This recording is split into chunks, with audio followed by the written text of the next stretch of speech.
Well, not I guess not too difficult, because every year teams change. You can play a team and they're in the West and you see them every year, but it could be a different offense coordinator, or they could change their offense just to cater the personnel that they have and things like that. Good thing about it, we're playing them late in the season, so usually this late in the season, you know, teams have sort of settled in and you know what you're going to get. Jake Bentley's had some big moments for them. He's also had some real struggles in some games. What have you seen from him in both of those scenarios? When he's going well, what's he doing well, and when he's struggled, have you noticed anything that he's doing wrong? I tell you one of the things that when you watch the film, he's a competitor. He competes his tail off. He's going to take whatever you give him.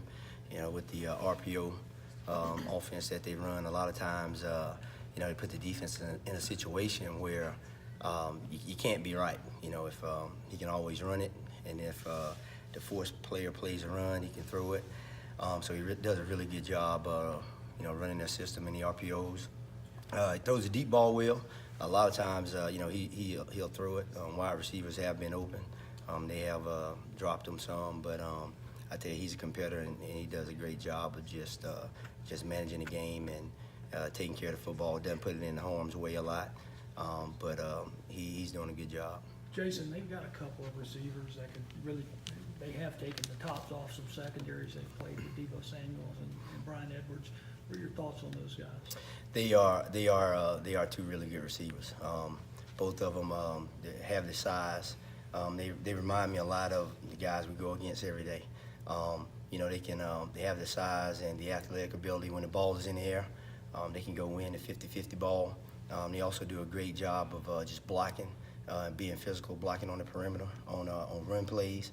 And they're also fast enough where they can stretch the field, where they can blow the top off the coverage. So two good receivers that I think they're complete, does well all around, and we just got to do a great job of just keeping the top on the coverage and not letting those guys get on top of us. What specifically does having CJ back allow you to do with Miles?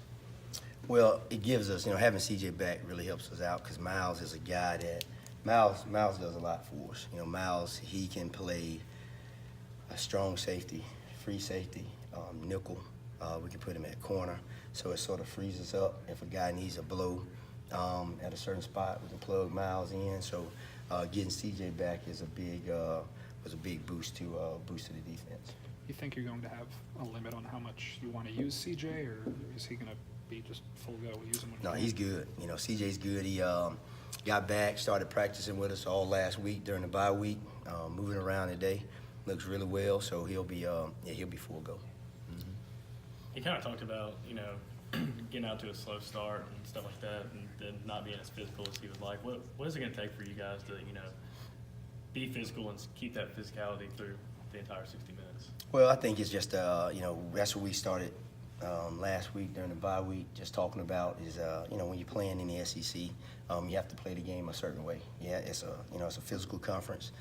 The game is a physical game, and you have to play physical, and you have to play it for 60 minutes. And so that's what we've been talking to the guys about for the last 2 weeks, and that's what we expect them to go out and do. Just be physical and finish.